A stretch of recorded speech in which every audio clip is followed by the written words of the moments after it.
জীবনে মৰণে এ জীবনে মৰণে থাকিলে গেলে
ৰাইজৰ চৌদিশে এতিয়া ঢোল পেপাৰ গগনাৰ মাতে ৰজন জনাই আছে।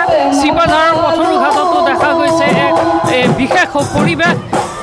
নিশা এইদৰে পথৰুঘাট দুগ্ধ উৎপাদক ছ'চাইটিয়ে আয়োজন কৰা গৰু বিহু আৰু এই গৰু বিহুত বিভিন্ন স্থানৰ পৰা আহি বিহু দলসমূহে বিহু প্ৰদৰ্শন কৰিছে। এয়া মুকলি বিহু আৰু যিহেতু পথৰুঘাট দুগ্ধ উৎপাদক ছ'চাইটিয়ে কেইবাবছৰো ধৰি গৰু বিহু উদযাপন কৰি আহি আছে আৰু ৰাতিপুৱাৰে পৰা বিভিন্ন কাৰ্যসূচী তেওঁলোকে হাতত লৈছে আৰু ইয়াৰে অংশ হিচাপে তেওঁলোকে যি মুকলি বিহুৰ আয়োজন কৰিছে এয়া মুকলি বিহুৰ এক পৰিৱেশ আমি ND24 দৰ্শকসকলক দেখুৱালোঁ।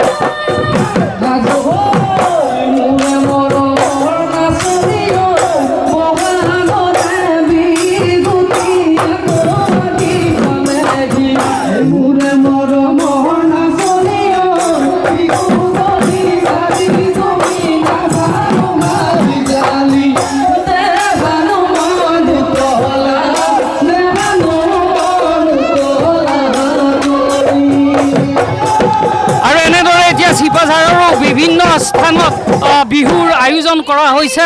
পথৰুঘাট দুগ্ধ উৎপাদক ছ'চাইটিয়ে আয়োজন কৰা মুকলি বিহুত অগণন বিহুপ্ৰেমী ৰাইজে আহি ইয়াতে বিহু উপভোগ কৰি আছে।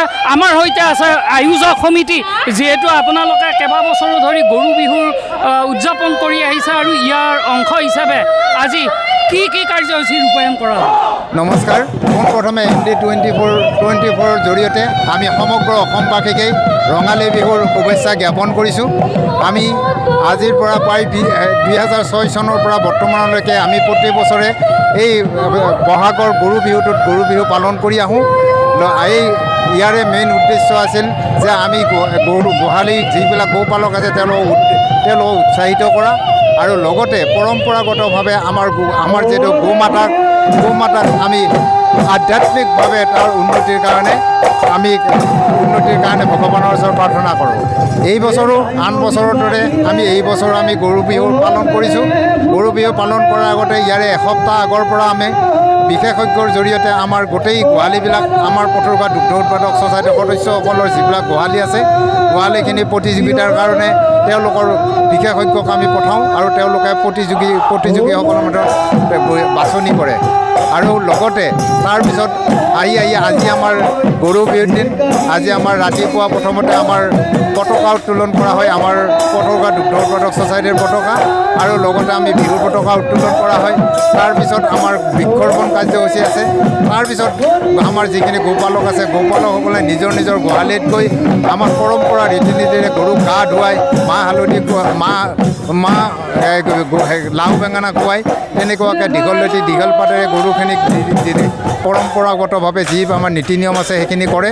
লগতে আমাৰ পথৰুঘাট দুগ্ধ উৎপাদক ছ'চাইটিৰ ভৱিষ্যত উন্নতিৰ বাবে কি কৰিলে আমাৰ ভাল হয় তাৰ কাৰণে বিশেষজ্ঞক মাতি আনি আমি ভাষণ দিয়া হয়। আৰু যিহেতু মুকলি বিহুৰো আয়োজন কৰিছে, কিমানটা বিহু দলে ইয়াতে আমি তাৰমানে লগতে আমাৰ এই গোপালকসকলৰ যিটো পৰিয়ালবৰ্গই গৰুত লাগি থকাৰ কাৰণে তেওঁলোকৰ আমোদ প্ৰমোদৰ কাৰণে বাহিৰা ঠাইত আমাৰ বিহু চাব যাব নোৱাৰে সেইকাৰণে আমাৰ পথৰুঘাট দুৰ্গ উদ্যোগ ছ'চাইটিয়ে প্ৰদৰ্শনীমূলকভাৱে আমি ইয়াতে কেইটামান প্ৰত্যেক বছৰে বিহু মাতোঁ এই বছৰ আমি 7টি বিহু দল আনিছোঁ আমন্ত্ৰণ কৰিছোঁ কিন্তু তেওঁলোকৰ প্ৰতিযোগিতা নহয় আমাৰ প্ৰদৰ্শনীমূলকহে বিহু হয় হয় নিশ্চয় তেওঁলোকে প্ৰতিযোগিতা পতা নাই প্ৰদৰ্শনীমূলক বিহু আৰু মই পুনৰ দেখুৱাইছোঁ পথৰুঘাটত যি মুকলি বিহু আয়োজন কৰা হৈছে আজি গৰু বিহুৰ দিনটোত গৰু বিহু উদযাপন কৰিছে পথৰুঘাট দুগ্ধ উৎপাদক ছ'চাইটিয়ে আৰু এই বিহুতলীত অগণন দৰ্শক আহি ইতিমধ্যে ঠাহ খাই পৰিছে বিহুতলীত আৰু চিপাঝাৰৰো বিভিন্ন স্থানত আজি বিহু মুকলি বিহুৰ আয়োজন কৰা হৈছে বুলি আমিও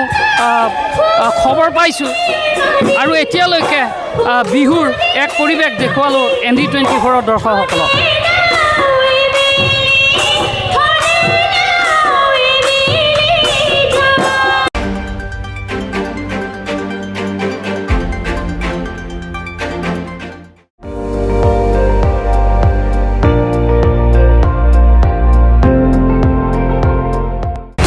আপুনি চাই আছে ND24 সৰ্বশ্ৰেষ্ঠ নহয় সৰ্বোত্তমৰ দৌৰত